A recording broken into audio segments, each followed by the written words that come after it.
Dante's Boxing Nation, what's going on, guys? So it was recently reported, and I did a video on it, that Jermall Charlo versus Jaime Munguia is a done deal, meaning both parties have agreed to all terms. But more recently, now we find out that negotiations has hit a wall. According to recent reports, the main roadblock is figuring out which network the fight is going to be on, either DAZN or PBC. Now, I'm going to explain in a minute why this is an easy problem to resolve, and it's really not a big problem at all. But before I do, I just want to go ahead and quote what Jaime Munguia and Oscar De La Hoya have both said. Jaime Munguia surprisingly sounds really optimistic that this fight is still going to happen. This is exactly what he said. He posted this on his Twitter account. He said, "Nothing is canceled. We are still in negotiations. I think this fight is a priority for all my team and me." End quote. And then shortly after it was reported that the fight was nearly canceled or it wasn't going to happen, Oscar De La Hoya, he comes out and he says finalizing Charlo versus Munguia is top priority. Golden Boy remains committed to our partner DAZN. DAZN Boxing understands the magnitude of this fight and is willing and able to collaborate with Showtime to get this fight done. Now, Steven Espinoza with Showtime and PBC, he offered to give them a rematch clause. He basically said, since Jermall Charlo is the champion, let's have the first fight on Showtime or PBC pay-per-view, and if Jaime Munguia wins the fight, then they could put the rematch on DAZN. This was the offer that PBC was pitching. Now that sounds fair, and it makes a whole lot of sense what Steven Espinoza said. After all, Jermall Charlo, he is the champion.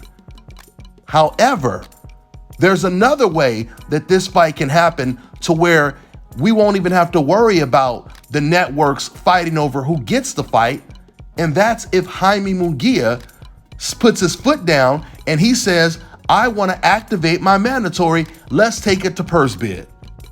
And whichever network wants that fight the most, they're the ones that's going to get the fight.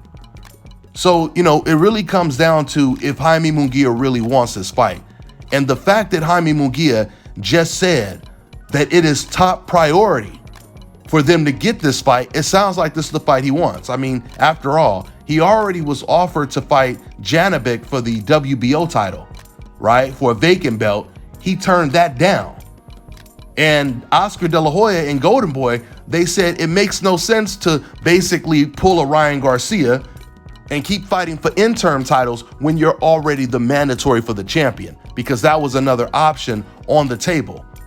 If Jaime chose not to take this fight against Charlo for the belt, they're going to put him in another interim fight for once again the mandatory position to fight Charlo, which makes absolutely no sense. And even Golden Boy said that. They said we would rather just go straight into the title shot, which is obviously what you're supposed to do. That's the natural thing to do. We just happen to be living in an era, a boxing era right now, where so many challengers, #1 contenders, would rather turn down a title shot than to become a champion. We have champions today like Kambosos and had champions like Teofimo Lopez that were in no hurry to become undisputed in their division because of who they had to go through to become undisputed, which is obviously Devin Haney, the WBC champion. This is what we're dealing with today.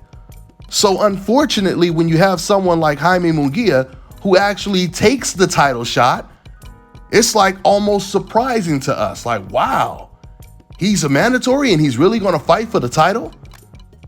Once again, you would think it would be the other way around, where the champion, like a Canelo, for example, didn't want to fight against his mandatory Charlo at 160. You would think it would be that way, where the champion is a little hesitant to fight these young up-and-coming lions. But no, it's the other way around quite often in the sport of boxing today. So once again, according to Oscar De La Hoya and Jaime Munguia, this fight is priority, which means we're most likely going to see this fight. I had already told you guys before, it would be hard for them to justify not taking this fight. It's going to be a huge payday for Jaime Munguia, the biggest. And there's no other fights available for him to even match this type of payday. Jaime, he's always wanted the Golovkin fight, but now Golovkin is no longer available. So there's no fights available, no big fights available for either Jaime or Jermall Charlo right now. This is the biggest fight that can be made at 160 at the time. So I think it's going to come to fruition because right now it's all up to Jaime Munguia. And DAZN and Showtime, they know that. If Jaime Munguia tells Golden Boy, listen, this is the only fight that me and my team want, which is what he just said when I quoted, right? If this is the way he truly feels, then DAZN and PBC, they know what's going to happen is this fight is going to go to purse bid. So they're going to have to find some kind of way to either work together and collaborate right now or let it go to purse bid. But either way, the only way this fight doesn't happen now is if Jaime Munguia turns it down completely. Let's see what happens. I truly believe the fight is going to happen because it just makes too much sense for both parties and both fighters. That's all I got for now, guys. I'm on to the next one.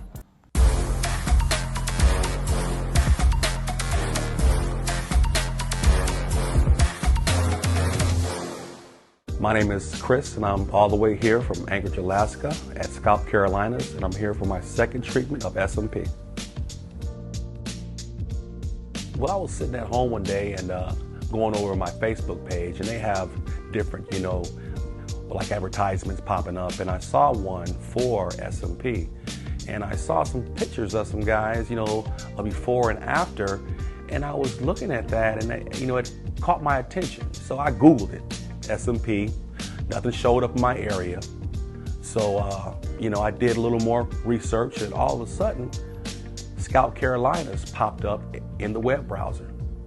So I started watching his videos and seeing all the reaction from all the other people. We talked on the phone, we made appointments and everything. I sent him pictures, and he looked at them, and I was like, can you fix this? And, he pretty much said, no problem. My first session, he made me feel extremely comfortable. It was almost like I was talking to family. He started, and during the whole treatment, we talked and, about our families and our life and, and things that he does and things that I do. And before I know it, the first session was over. When you see someone doing something that they love, as much as I see Enoch Glover love what he does, it shows in his work. I wouldn't point anyone in any other direction but here to North Carolina, Scalp Carolinas, to get this done.